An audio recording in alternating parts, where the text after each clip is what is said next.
बिस्मिल्लाहिर्रहमानिर्रहीम। अस्सलाम वालेकुम फ्रेंड्स, और you all, I hope you will be fine. Friends, आज आपके साथ टेस्ट, इंटरव्यू या एमए और बीएस के शॉर्ट क्यूज़ के बारे में कुछ इंपॉर्टेंट क्वेश्चन आपके साथ शेयर करने जा रही हूँ। कुछ ऐसे अल्फाज हैं जो रोज़मर्रा ज़िंदगी में जब भी कोई किताब ओपन करें हमारी नज़रों से गुजरते रहते हैं, लेकिन अगर इनकी बाकायदा डेफिनेशन पूछ ली जाए तो किसी के पास वाज़े इसका जवाब नहीं होता। हमारे पास हैं मुकदमा, तकरीज़ और दिबाचा में फ़र्क। लास्ट ईयर बार बार पीपीएससी इंटरव्यू में पूछा जा रहा था कि दिबाचा, तकरीज़ और मुकदमा में फ़र्क बयान करें। शॉर्ट वीडियो में मुख्तसर सी तारीफ़ इसकी आपके साथ शेयर करती हूँ ताकि आपको बआसानी समझ आ जाए। चलें बिना टाइम वेस्ट किए वीडियो स्टार्ट करते हैं। वीडियो स्टार्ट करने से पहले मेरी आप सबसे रिक्वेस्ट है कि अगर आप मेरे चैनल पे नए हैं तो काइंडली मेरे चैनल को सब्सक्राइब कीजिए और बेल आइकन को प्रेस कीजिए ताकि डेली आने वाली इन्फॉर्मेटिव वीडियोज़ बर वक्त आपको मौसूल हो सकें। मुकदमा, तकरीज़ और दिबाचा में क्या फ़र्क है? दिबाचा क्या है? दिबाचा किताबों के इब्तदाई सफ़ात में मुसन्निफ़ की शख्सियत या फ़न के तारुफ़ के तौर पर जो तहरीरें शामिल होती हैं उसे दिबाचा कहते हैं। यानी किसी भी नावल को उठाएं, किसी भी किताब को उठाएं, किसी तसनीफ़ को उठाएं, उसके इब्तदाई सफ़ात में दिबाचा लिखा हुआ होगा 1-2 पेज पे, या पेश लफ्ज़ लिखा हुआ होगा। दिबाचा और पेश लफ्ज़ सेम चीज़ है। उसमें मुसन्निफ़ की शख्सियत का तारुफ़ होगा और उसके फ़न का तारुफ़ होगा मुख्तसर सा, तो उसे कहते हैं दिबाचा या पेश लफ्ज़। दिबाचा या पेश लफ्ज़ मुसन्निफ़ किसी भी अहले कलम और दानिश्वर से लिखवा सकता है और इसके अलावा मुसन्निफ़ खुद भी अपनी तसनीफ़ का दिबाचा लिख सकता है। तकरीज़ क्या है? तकरीज़ के मानी रिव्यू या तारीफ़ के हैं। मुसन्निफ़ीन जब अपने फ़ैसले की फ़नी तौज़ीह करते हैं उसे तकरीज़ कहा जाता है। यानी जिस तरह दिबाचा में मुसन्निफ़ की शख्सियत या फ़न का तारुफ़ होता है, इसमें मुसन्निफ़ की शख्सियत या फ़न का तारुफ़, उसके असलूब के बारे में, उसकी खूबियाँ ख़ामियाँ सब आ जाता है। लेकिन तकरीज़ का मतलब तारीफ़ है, तो इसमें सिर्फ़ और सिर्फ मुसन्निफ़ की खूबियाँ होती हैं। अपनी खूबियाँ खुद बयान नहीं की जाती, मुनासिब नहीं लगता, इसलिए मुसन्निफ़ तकरीज़ अपनी तसनीफ़ की तकरीज़ खुद नहीं लिख सकता, जबकि वो किसी से लिखवाता है। जैसे एक वीडियो में मैंने आपके साथ शेयर किया था कि सर सैयद अहमद ख़ान गालिब से अपनी तसनीफ़ की तकरीज़ लिखवाना चाहते थे। दिबाचे की इब्तदाई शक्ल होती है तकरीज़, क्योंकि दिबाचे के इब्तदा में मुसन्निफ़ की पहले खूबियाँ बयान की जाती हैं और ख़ामियाँ हों तो वो थोड़ा आगे चल के बयान की जाती हैं, और तकरीज़ लिखने वाले को तकरीज़ निगार कहा जाता है। अब आपको शायद वाज़े समझ आ गया होगा कि दिबाचा और तकरीज़ में बुनियादी फ़र्क ये है कि दिबाचा में मुसन्निफ़ तसनीफ़ और उनके फ़न के हवाले से बात की जाती है, जबकि तकरीज़ में सिर्फ़ खूबियाँ बयान की जाती हैं। इसके अलावा मुकदमा क्या है?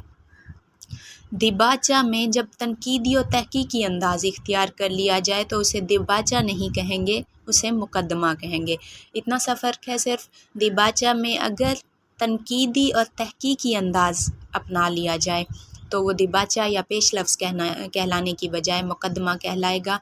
इसकी बेहतरीन मिसाल है मुसद्दस हाली। दिबाचा निगारी की इब्तदा रफ़ी सौदा ने की थी, इसलिए दिबाचा निगारी का बानी रफ़ी सौदा को कहा जाता है। बाज़ मुहक्किकीन के मुताबिक सौदा से कबल मद्रास के एक अहम अदीब मोहम्मद बाकिर आगा दहलवी ने मुकदमा का आगाज़ किया था। दिबाचा का आगाज़ किया था, इसलिए दिबाचा का बानी बाकिर दहलवी भी कहलाया जा सकता है। बाज़ के मुताबिक रफ़ी सौदा, इसमें इख्तलाफ है, अभी तक इसका कन्फर्म नहीं हो सका। अच्छा, वली दकनी के बारे में अगर इंटरव्यू में सवाल पूछा जाए तो वली दकनी के सवाल के बारे में उसकी शायराना खसूसियात में इराक़ी तर्ज़ की शायरी है। अगर आप बता देंगे कि वली इराक़ी तर्ज़ का शायर था तो ये पूछ लिया जाता है कि इराक़ी तर्ज़ की शायरी कौन सी होती है।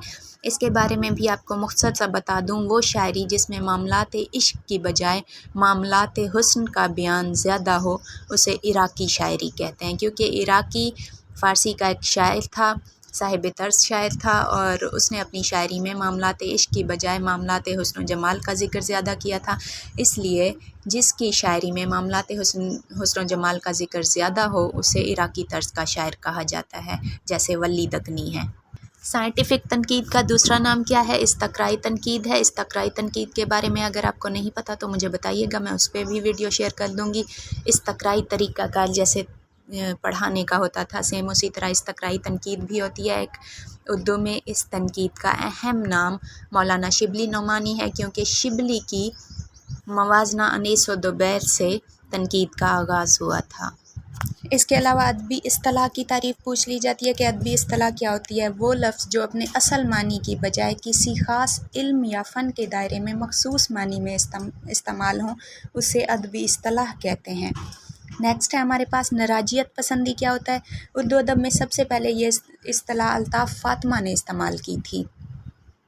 اس سے مراد ہے وہ شخص جس کا یہ عقیدہ ہو کہ معاشرے پر کسی قسم کے حاکمانہ اقتدار کی ضرورت نہیں، یعنی حاکمانہ اقتدار سے آزاد معاشرے کا تصور نراجیت پسندی کہلاتا ہے۔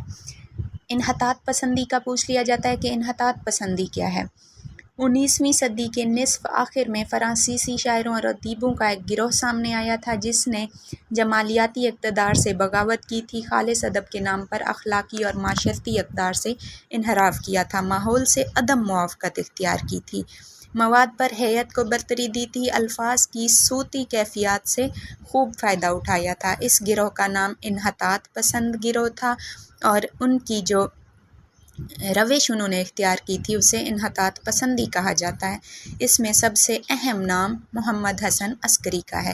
یہ تھے کچھ امپورٹنٹ کویسچن، نیکسٹ ویڈیو میں ملیں گے انشاءاللہ۔ نیکسٹ ویڈیو میں آپ کے ساتھ موسٹ امپورٹنٹ کویسچن مزید شیئر کروں گی۔ Thanks for watching. اللہ حافظ۔